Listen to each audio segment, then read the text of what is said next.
ever heard a 20-something-year-old say, "I feel like 20-something." And my instinct tells me I won't ever hear that in my 30s either, or my 40s, or 50s, or you get the point. But these past 3-4 years have come and gone in the wildest blur. It's been anything but easy, but it has also been some of the most eye-opening and refreshing times of my life. In high school, when I didn't quite fit in with the crowd and was that shy, quiet girl that never spoke up in class, I used to dream about the days I would be 21, 22. I'd imagine myself having graduated uni and being a corporate girl commuting to and from the city with a latte in hand, strutting down George Street with sky-high black stilettos and having my Devil Wears Prada moment. Whilst it doesn't look quite as picturesque as that, and I definitely can't walk in stilettos still, I'd say it's not too far off sometimes. Don't get me wrong, it was a pretty tough road to get here.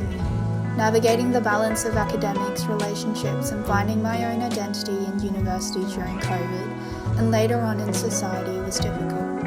I'd spent countless late nights studying, crying, downing cans of Red Bull until I felt like throwing up, because of the looming presence of the upcoming assignment or exam the next day. And I remember constantly feeling so lost, losing confidence after every email that came through beginning with, "Thanks for replying, but we regret to inform you." Every failure and rejection felt so personal and like a stab in the heart telling me that I'm not good enough, not qualified enough, and not charismatic enough, whilst everybody in the whole world seemed like they had their life together. It felt like an infinite loop that had no light to the end of it. But like all things, good or bad, there comes a close to the season. Now as a 23-year-old on the cusp of my mid-20s, I can confidently say that that was all worth it. After all, progress only comes from challenging yourself to go out of your comfort zone. And not only that, true satisfaction in accomplishing those things only come once you start to learn how to enjoy that process instead of the outcome. I think at least 90% of my early 20s was spent doing exactly that. Struggling, but in the pursuit of joy in the discomfort. You learn to make important decisions in this unique period of life, such as what career path you'd like to pursue, what type of person you want to be, and the people you surround yourself with, and how to spend your finances, effort, and most importantly, time. Sometimes it's a very premeditated decision, where you think about the opportunity costs and potential implications. But more often than not, life just happens and you find yourself in a given circumstance and you learn to adjust. Along the way of these last eclectic and unpredictable 4 years, some pretty cool firsts I've experienced were: graduated uni, go to concerts of my favourite artists, go travelling with friends, get my first corporate job, resign from said corporate job, start driving, although quite late, navigated the perilous foreign lands of Europe alone and came back home in one piece, get offers from my dream job that I'd never thought I'd get. But apart from these more noticeable milestones, there are some other personal and underrated moments that I think bring more substance and joy to my life than what any accomplishment can bring. I learnt to enjoy my own company and do things by myself without being self-conscious of what people would think of me.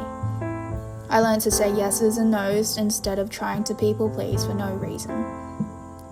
I learned to speak my mind more freely, and this meant being able to enjoy public speaking a bit more and being able to small talk with people on the street. I feel like it's opened up so many more opportunities to learn from other people than I would have otherwise ever imagined.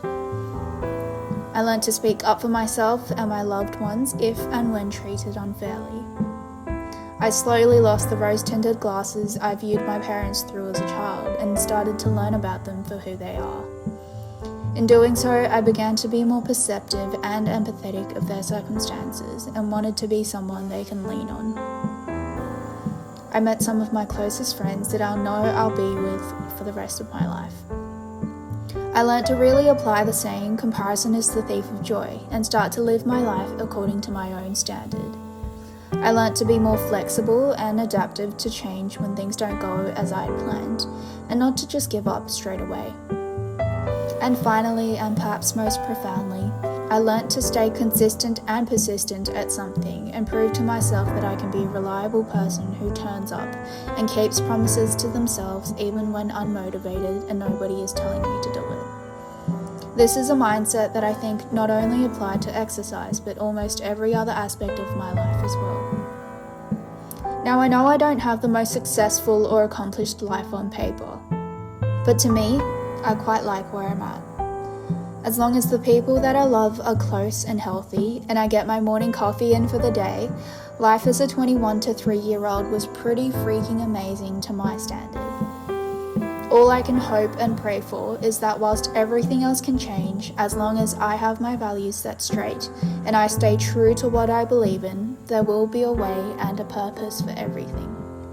So with that in mind, I truly am excited for the next chapter of my life as a mid-20-year-old and hopeful for the new experiences, opportunities, challenges, and people that I'll meet along the way. So, 24, I hope you're good to me.